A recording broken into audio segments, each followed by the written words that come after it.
कैलाश जी, बहुत बड़ी क्षति। और जैसा कि हम कह भी रहे हैं कि लता मंगेशकर के बाद आशा भोसले म्यूजिक इंडस्ट्री के लिए, फिल्म इंडस्ट्री के लिए, देश के लिए।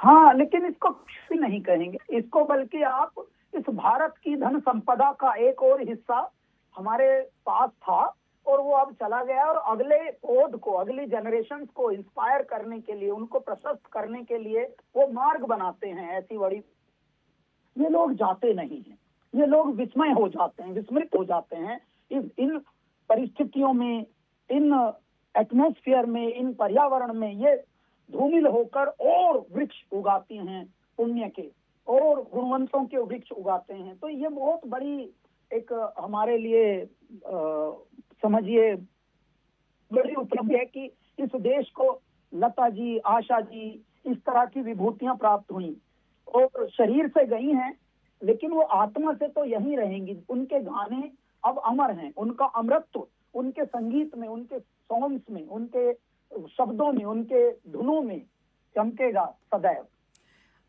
कैलाश जी, आप आखिरी बार कब मिले थे? क्योंकि कुछ कुछ सोशल प्लेटफॉर्म्स पर, कुछ इवेंट्स पर हम बहुत एक्टिव उन्हें देखते थे कुछ दिनों पहले तक।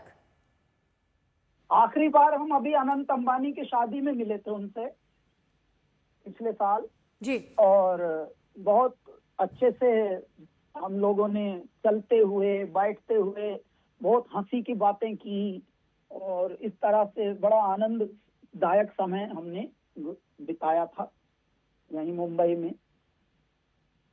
क्योंकि वहाँ जहाँ पे भी जो नए गायक हैं उनको बहुत ज़्यादा, बहुत एंथू के साथ उनसे मिलना, उन्हें उनसे बहुत अच्छे से बात करना, उनका मोराल अप करना, कई सारे प्लेटफॉर्म्स पे इस एज में भी बहुत खूबसूरती के साथ बोल कहने भर से हर जगह पर गा देना।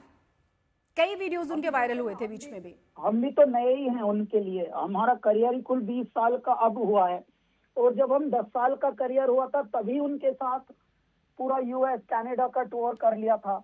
और किसी के साथ यात्रा करना, वो भी सहकर्मी बनकर, सहपाठी बनकर,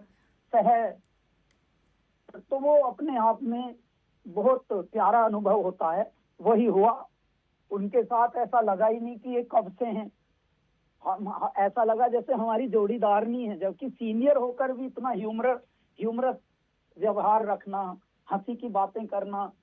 और एक बार उनका एक अचार का डब्बा हमारे बैग के साथ, उनके बैग को चेक इन कर दिया था। तो वहाँ के अलग तरीके होते हैं कनाडा यूएस के जी। तो उन्होंने वो या हमसे पूछा भाई ये क्या है। अब मुझे पता नहीं था ये क्या, मैंने बोला I don't know what is this. तो अब आशा जी को पता लगा तो बोलती हैं कि मेरे डब्बे को बोलता है आई डोंट नो।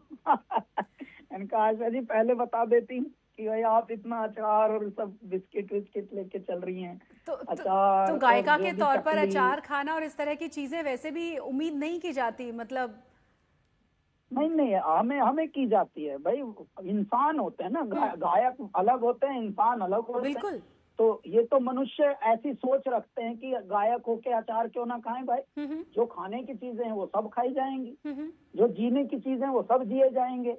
लेकिन मनुष्य का व्यवहार पता लगता है कि कोई भी क्राइसिस भी हो, छोटा मोटा ऊपर नीचे, तो उसमें भी ह्यूमर कैसे ऐड किया जाए। बिल्कुल। इस बात को हाईलाइट करो आप, अचार को, गायक को ये हाईलाइट मत करो भाई। नहीं, आपने कहा ना कि जिस तरीके से आपने ह्यूमर और जो व्यवहार था वो बहुत गजब था। देखिए जूनियर सीनियर की दूरी मिटाती हैं, और ये पुराने लोग जो थे सब बहुत अलग कल्चर से आते हैं, भारत की असली छवि दिखती है उनमें।